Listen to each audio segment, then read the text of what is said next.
I came home from 12 years of building wells in East Africa to find my son mucking horse stalls in the barn I built for him. He handed me a cup of water from the outdoor spigot, thinking I was a drifter looking for day work. He did not recognize his own father. He could not see that the weathered old man standing in the dust was not a vagrant, but a ghost carrying $340 million in mining royalties and a burning hunger for justice. Before I tear their kingdom apart, let me tell you how it started. My name is Harold. I am 67 years old. For the past 12 years, the world believed I was either dead from malaria or lost somewhere in the bush of Tanzania. My brother Victor made sure of that. He told everyone I had gone mad, abandoned my family, and vanished into the African wilderness like some broken fool chasing redemption. He was half right. I did chase redemption, but I was never broken. I was building something. And while I built wells and water systems for villages that had never seen clean water, I also stumbled upon a lithium deposit that would make me one of the wealthiest men in America. But I did not know that my fortune was growing while my family was being destroyed. The day I returned to Montana, the sky was the color of iron. A cold October wind swept across the plains, carrying the smell of pine and coming snow. I stood at the edge of the property, looking at the ranch I had purchased 20 years ago.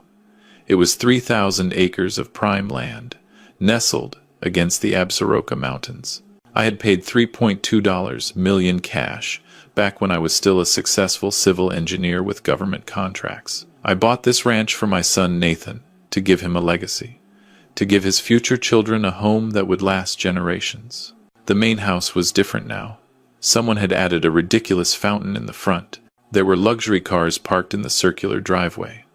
A woman I did not recognize was lounging by a new swimming pool that had not existed when I left.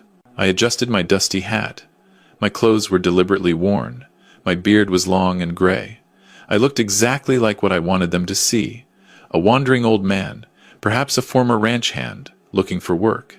I had learned in Africa that the best way to understand a situation was to observe from the shadows. The predator does not announce itself to the prey. I walked up the gravel path toward the barn. A man was inside, forking hay into a stall. He was thin, too thin. His clothes hung off his frame like rags on a scarecrow. His hair was unkempt, and there were dark circles under his eyes that spoke of years without rest. I stopped breathing. It was Nathan, my son. He was 42 now, but he looked 60. The strong young man I had left behind had been hollowed out, reduced to a shell. He looked up when he heard my boots on the concrete floor. "Excuse me, sir," he said. His voice was hoarse, barely above a whisper. "If you are looking for work, you need to talk to the foreman. I am just the stable hand." I opened my mouth to say his name, but the words caught in my throat. I stared at him. I looked at his hands, calloused and cracked, bleeding at the knuckles from the cold. I looked at his eyes, the same hazel eyes his mother had, but they were empty now. There was no spark, no hope. "I just need some water," I said, forcing my voice to stay steady. "Long walk from the highway." Nathan nodded. He set down his pitchfork and walked to a spigot on the outside wall. He filled a dented tin cup and brought it to me. As he handed it over, his sleeve rode up. I saw bruises on his forearm, yellow and purple, old and new. "You should move along before they see you," he whispered, glancing toward the main house. "My aunt does not like strangers on the property. She will call the sheriff." "Your aunt?" I repeated slowly. "She owns this place," Nathan said. He looked down at his boots. "My father left it to her when he died. At least, that is what the lawyers said. I work here to pay off the debts he left behind." The words hit me like a sledgehammer to the chest. "Debts?" I said. "What debts?" Nathan shrugged, but I saw the shame burning in his face. "My father was not a good man, sir. He borrowed money from everyone. He left us with nothing but bills. Aunt Diana and Uncle Victor took us in. They let us stay here, but we have to earn our keep." "Us," I said. "Who else?" "My daughter," Nathan whispered. His voice cracked. "Emma. She is 8 years old. She helps in the kitchen. A granddaughter. I had a granddaughter I had never met, and she was working in the kitchen of my own house like a servant. "Where is your wife?" I asked. Nathan's face went blank. "She left," he said flatly. "3 years after you. After my father disappeared. She could not handle the debt collectors. She could not handle Victor. She just left one night. Took nothing. I have not heard from her since." I felt the cup tremble in my hand. Not from weakness, but from rage. "And your mother?" I asked. "My wife, Catherine. What happened to her?" Nathan looked at me strangely, perhaps wondering why a stranger would ask such questions. "She died," he said quietly. 5 years ago. Heart attack. The doctor said it was stress. She spent years trying to clear my father's name. She believed he was innocent. She believed he would come back. But he never did, and it killed her. Catherine was dead. My wife, my partner of 30 years, was dead, and I had not been there. I had been building wells in Tanzania while she died defending my memory. "I am sorry," I managed to say. "I am sorry for your loss." Nathan shrugged again. It was the shrug of a man who had been beaten down so many times he had forgotten what standing tall felt like. "It is what it is," he said. "Look, you should go. If Uncle Victor sees me talking to strangers, he will dock my pay again. Emma needs her medicine this month." "Medicine?" I asked. "She is diabetic," Nathan said. "Type 1. The insulin is expensive. Victor controls the family account. He decides when she gets her shots." I felt something cold and sharp twist in my gut. "He controls her insulin," I repeated. Nathan nodded, his eyes wet. "It keeps us in line," he whispered. "If I complain, if I try to leave, if I do anything they do not like, Emma does not get her medicine. Do you understand? They own us. They own every breath we take." I understood perfectly. My brother had taken my son and granddaughter hostage, using a child's disease as the chains. I set the cup down on a hay bale. "Thank you for the water," I said. I turned and walked out of the barn. I walked down the gravel path, past the fountain, past the luxury cars. I walked until I reached the county road, where a black SUV was waiting. The door opened. My lawyer, a man named Gideon, looked at me with concern. "Did you see him?" he asked. "I saw him," I said, climbing into the vehicle. "And I saw what they have done." "What is the play, Harold?" I looked back at the ranch, at the mountains, at the land I had bought with my own hands. "We are going to take everything back," I said. "But first, I need to understand exactly what my brother has built on my grave." We drove to a hotel in Bozeman. Gideon had booked an entire floor for security. In the main suite, he had set up what he called the war room. Screens covered the walls. Documents were stacked on every surface. He had been investigating for 6 months, ever since I had resurfaced and contacted him. "Show me," I said. Gideon pulled up a timeline on the main screen. 12 years ago, he began. "You left for Tanzania. You signed a power of attorney giving your wife Catherine limited access to the ranch finances for emergencies. You told no one about the lithium discovery because you wanted to confirm the deposit size first." "Correct," I said. 6 months after you left, Victor filed a missing persons report. He claimed you had sent a final letter saying you were disappearing forever, that you could not handle the guilt of your debts. "I never sent any letter," I said.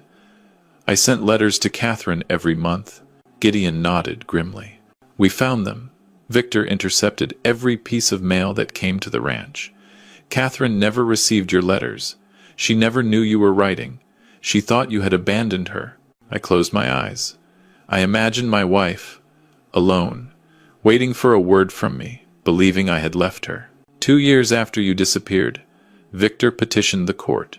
He had a forged will, a document claiming you had left everything to him in the event of your death or incapacity. The judge ruled in his favor. The ranch, the accounts, everything transferred to Victor and Diana. "Forged," I said. "My brother forged my will." Gideon pulled up another document. "We have the original forensic analysis. The signature was traced from your engineering contracts. It is a perfect forgery, but we can prove it is fake. The ink used was not commercially available until 2 years after the document was supposedly signed." I stared at the screen. My own brother had erased me from existence. What about Nathan? I asked. Why did he not fight it? Gideon sighed. Nathan was 29 when you left. He trusted Victor. They all did. Victor told them you had confessed to embezzlement before you fled. He said you had stolen from your government contracts, that federal agents were looking for you, that the only way to save the family was to let Victor take control and make it right. Lies, I said. Every word a lie. But Nathan believed him, Gideon continued. Catherine believed him at first, too. But after a few years, she started asking questions. She started digging. That is when Victor changed tactics. What did he do? He started isolating them.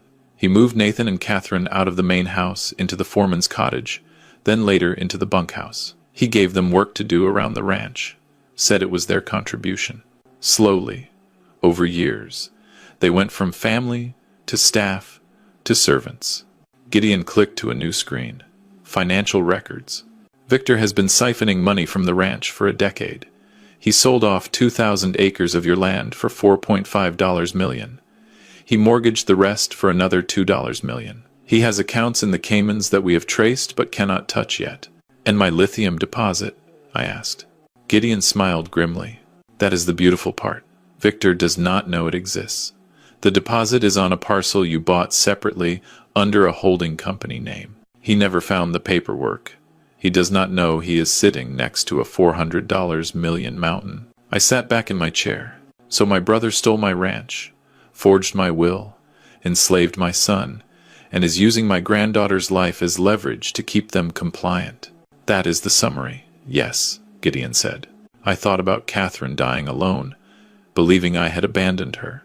I thought about Nathan, broken and bruised, thinking his father was a thief. I thought about Emma, 8 years old, her life dependent on the whims of monsters. What do we have on Victor? I asked. Personally. Gideon pulled up a dossier. Victor is 62. He married Diana 15 years ago, his third wife. Diana came from money but burned through it all. They need this ranch. Without it, they are bankrupt. Their lifestyle costs $400,000 a year minimum. They have been selling assets to stay afloat. And Diana? Diana is the enforcer. She runs the household. She is the one who moved Nathan to the barn. She is the one who took Emma out of school and put her to work. Victor is the schemer, but Diana is the cruelty. Anyone else? A lawyer named Patterson. He is the one who filed the forged documents. He notarized the fake will. He has been their fixer for years. I nodded slowly. 3 targets, 3 enemies. We need evidence, I said. Not just proof of the forgery. I want recordings. I want them admitting what they did. I want them so buried in their own words that no jury in the world can save them. Gideon opened a briefcase. Inside were several small electronic devices. Military-grade listening equipment, he said, undetectable by commercial sweepers. I also have contacts at the FBI field office in Billings. They are very interested in the wire fraud and mail fraud angles. But they need probable cause. Then we give them probable cause, I said. But first, I need to get inside that house. I need to see exactly what they have done to my family. Gideon looked at me carefully. Harold, you cannot just walk in there. If they recognize you, the whole plan falls apart. I smiled. It was not a pleasant smile. They will not recognize me, I said. I have been gone for 12 years. I have lost 40 pounds. I have a full beard. I look like a homeless drifter. That is exactly what I am going to be. I spent the next 2 days watching the ranch from a distance. I noted the routines. Victor left every morning at 9 to go into town, where he spent hours at the local bar playing the role of successful rancher. Diana stayed at the house, barking orders at the staff, most of whom were hired hands who knew nothing about the family history. Nathan worked from dawn until dark. He did everything, from repairing fences to feeding livestock to cleaning stalls. He ate his meals alone in the barn. He slept in a small room behind the tack storage that had no heat. Emma, my granddaughter, was a ghost. I caught glimpses of her through the kitchen window. She was small for her age, with dark hair like her father. She carried plates. She washed dishes. She never smiled. Once, I saw Diana grab her by the arm and shake her hard enough to make her cry. I gripped the binoculars so tightly I thought they might break. On the third day, I made my move. I walked onto the property through the north pasture, carrying a battered backpack and a walking stick. I approached the barn where Nathan was working and waited until he noticed me. "You again," he said. His voice was wary but not hostile. "I told you, there is no work here." "I am not looking for work," I said. "I am looking for a place to sleep. Just one night. I will be gone by morning. I can work for my supper." Nathan hesitated. He looked toward the main house. "If Diana sees you, she will call the sheriff.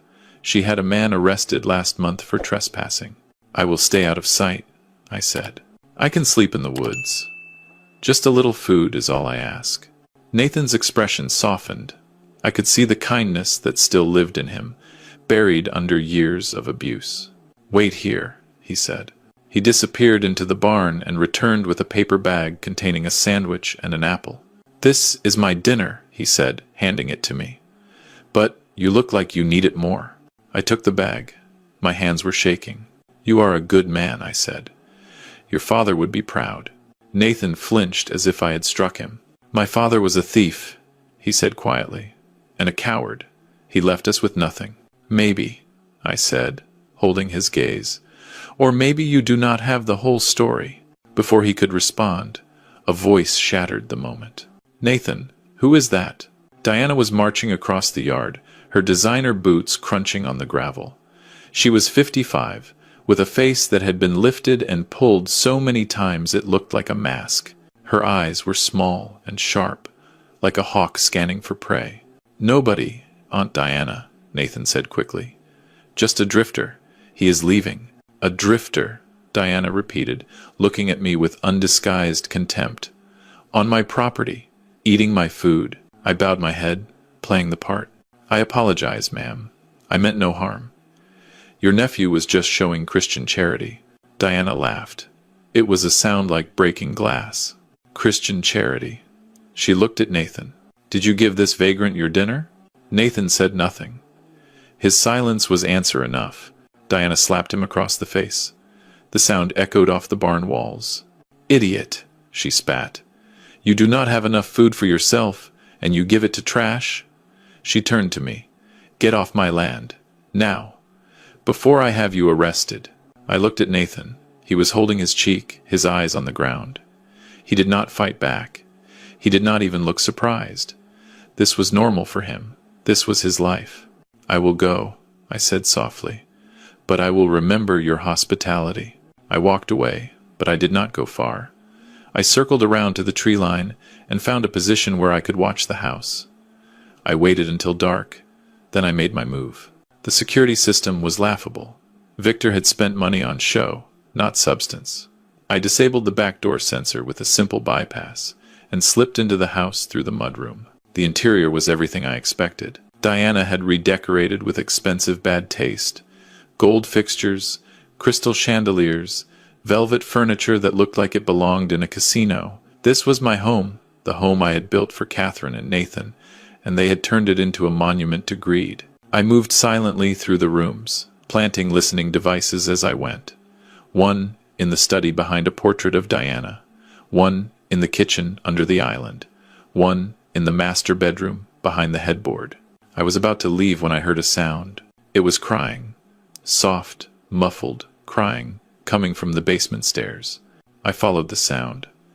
At the bottom of the stairs, there was a small storage room. The door was locked from the outside. I knelt down and spoke through the crack. "Hello," I whispered. "Who is in there?"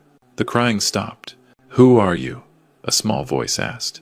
It was high and trembling, a child's voice. "I am a friend," I said. "What is your name?" "Emma," the voice said.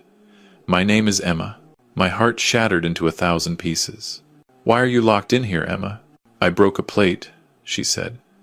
"Aunt Diana said I have to stay in here until I learn to be careful." I pressed my forehead against the door. My granddaughter was locked in a basement for breaking a plate. "How long have you been in here?" I asked. "Since lunchtime," she whispered. "I am hungry, and I need my shot. My arm hurts when I do not get my shot. Her insulin. They were withholding her insulin as punishment. Listen to me, Emma, I said, fighting to keep my voice steady. I am going to help you. Not tonight, but soon. I need you to be brave. Can you be brave for me? Are you really a friend? She asked. I am more than a friend, I said. I am someone who will never let anyone hurt you again. I promise. I heard footsteps above.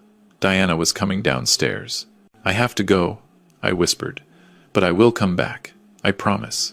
I slipped out through a basement window and disappeared into the night. I did not sleep. I sat in the hotel room, listening to the audio feeds, compiling evidence. By morning, I had everything I needed. Victor, drunk and boastful, bragging to Diana about how he had fooled the courts. The old fool made it too easy, Victor laughed. He trusted everyone. All I had to do was hire Patterson to fake the will and make up some debts. By the time anyone could have questioned it, I had already sold the North Pasture.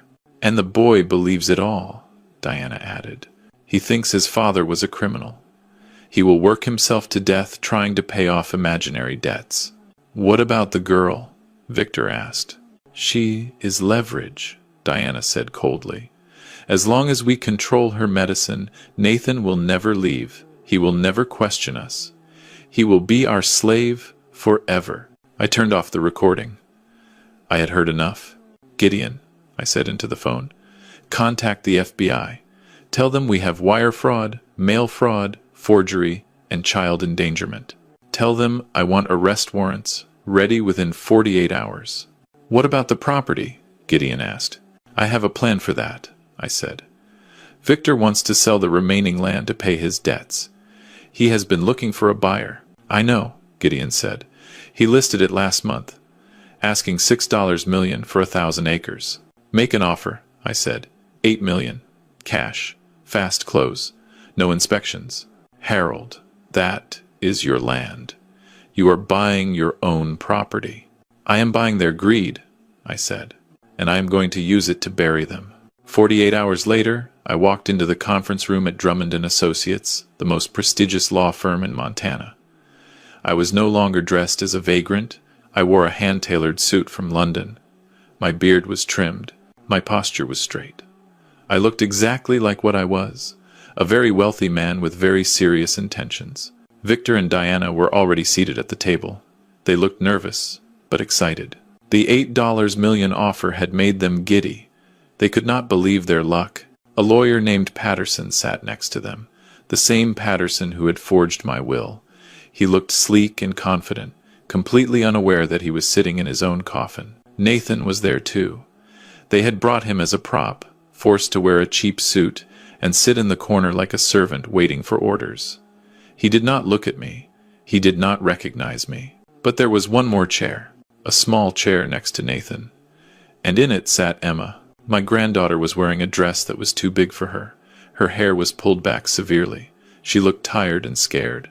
But when I walked in, something in her expression changed. She squinted at me, as if trying to remember something. Ladies and gentlemen, Gideon announced, may I present my client, Harold Whitmore.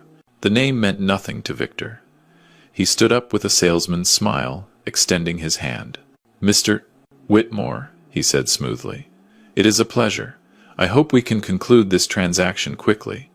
I think you will find the property exceeds all expectations. I did not shake his hand. I looked at him, holding his gaze until his smile faltered. Sit down, Victor, I said quietly. He blinked. I am sorry? I said sit down. Something in my voice made him obey. He sat. I walked to the head of the table. I looked at Diana, who was clutching her pearls nervously. I looked at Patterson, who was shuffling papers.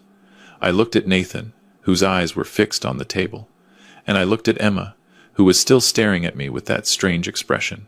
You do not recognize me, I said to the room. None of you do. 12 years is a long time. But I remember all of you. I reached into my jacket and pulled out a photograph.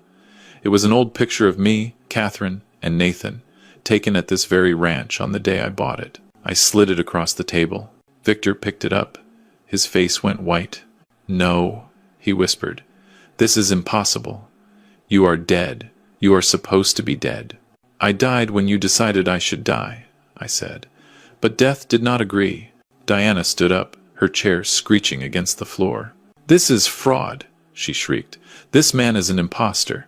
He is not Harold. Harold disappeared. Harold is a criminal. I am standing right here, Diana.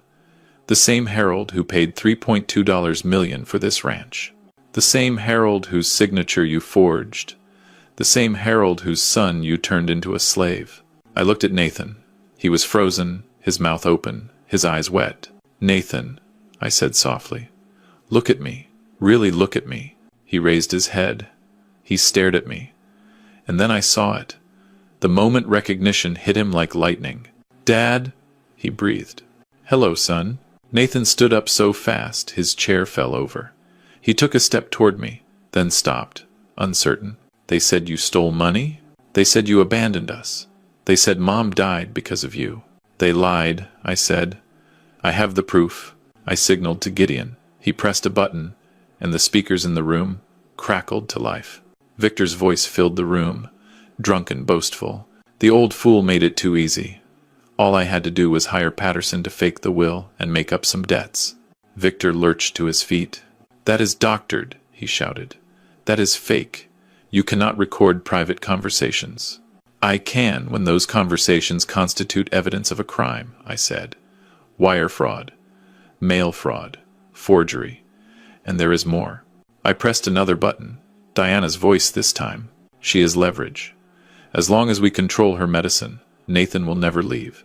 He will be our slave forever. The room went silent. I looked at Emma. She was crying silently, tears running down her little face. But she was also smiling. She understood, perhaps better than anyone, that something was finally going to change. You used my granddaughter's disease as a weapon, I said to Diana. You withheld insulin from an 8-year-old child to keep her father obedient. I walked slowly toward her. Do you know what that is called, Diana? That is child abuse. That is endangerment. And that carries a 15-year sentence in Montana. Diana backed away until she hit the wall. You cannot prove anything, she hissed. It is your word against ours. I smiled. Not anymore. The conference room door opened. 4 FBI agents walked in, followed by the county sheriff. Victor Whitmore, one of the agents announced, you are under arrest for wire fraud, mail fraud, and forgery. Diana Whitmore, you are under arrest for child endangerment and conspiracy to commit fraud. Thomas Patterson, you are under arrest for notarizing false documents and conspiracy to commit fraud. Patterson bolted for the door. He made it 3 steps before an agent tackled him. His face hit the carpet with a satisfying thud. Victor tried to negotiate. Harold, wait. We are family. We can work this out. I will give you the ranch back. I will sign everything over. I walked up to him. I got close enough to smell the fear sweating through his expensive cologne. You killed my wife, I said quietly. You let her die thinking I abandoned her. You stole 12 years from my son. You threatened the life of a child. And you think you can work this out? I leaned in closer. There is nothing to work out. Victor, you are going to prison. Your assets are being seized. Your bank accounts are frozen. By the time you get out, if you get out, you will be living in a homeless shelter. And every night, when you close your eyes, I want you to remember this moment. I want you to remember that everything you built was on a foundation of lies, and I tore it all down. The agents cuffed him. They cuffed Diana, who was screaming about lawyers and rights. They dragged Patterson up from the floor and marched all 3 of them out. The room was quiet. I turned to Nathan. He was standing with Emma, holding her tight. They were both crying. I walked over to them. I knelt down so I was at Emma's level. Hello, Emma, I said. Do you remember me? She nodded, sniffling. You are the man who talked to me through the door. You said you would come back. I did, I said. And I am never leaving again. I stood up and looked at Nathan. I am sorry, I said. I am sorry I was not here. I am sorry I could not protect you. I am sorry about your mother. Nathan shook his head. You came back, he said. That is what matters. He hugged me. It was awkward at first, the hug of a man who had forgotten what affection felt like. But then he relaxed into it, and I felt 12 years of separation begin to dissolve. What happens now? He asked. Now, I said. We go home. I looked around the conference room, at the scattered papers, at the overturned chairs, at the space where the monsters had stood. The real home, I added. The one I am going to rebuild for us. We walked out of the law firm together, Nathan and Emma and me. The sun was setting over the mountains, painting the sky in shades of gold and crimson. Gideon was waiting by the car. The property reverts to your name within 30 days, he said. The trust accounts are already being transferred. And the medical team is standing by for Emma. Medical team? Nathan asked. I smiled at my granddaughter. You are going to the best children's hospital in the country, I said. They are going to make sure you never have to worry about your medicine again. Emma looked up at me with wide eyes. Really? Really? She hugged me then, this little girl I had never met, wrapping her arms around my waist and holding on like I was the only solid thing in a world that had been trying to drown her. I held her back. I looked at Nathan. There is something else, I said. Something I never told anyone. I pulled out my phone and showed him a geological survey. 12 years ago, before I went to Africa, I discovered a lithium deposit on a piece of land I bought separately from the ranch. That deposit is now worth $340 million, and it all belongs to you and Emma. Nathan stared at the phone. He stared at the numbers. He looked at me like I was speaking a foreign language. We are millionaires, he whispered. We are family, I corrected. That is worth more than any amount of money. We got in the car. As we drove away, I looked in the rearview mirror. I could see the law firm shrinking in the distance. Somewhere in there, Victor was being processed. Diana was having her jewelry confiscated. Patterson was crying about his career. I felt nothing for them. They had taken everything from me and my family. They had built their lives on our suffering. And now they would know what it felt like to have nothing. I looked at Emma, who had fallen asleep against Nathan's shoulder. I looked at my son, who was staring out the window at the mountains, maybe seeing them for the first time in years. I learned something in those 12 years in Africa. I learned that the hardest thing is not survival. The hardest thing is coming home. But I also learned that no matter how long you are gone, no matter how much has changed, family is worth fighting for. They tried to bury my memory. They tried to steal my legacy. They tried to break my son and use my granddaughter as a pawn. They failed, because some debts cannot be erased, some truths cannot be hidden, and some fathers will walk through hell itself to come home. If you have ever fought for your family, if you have ever waited in the darkness for justice to arrive, hit the subscribe button. And remember, vengeance is not about anger, it is about love. Love for the people who deserve better. Love that refuses to die. I am Harold, and I finally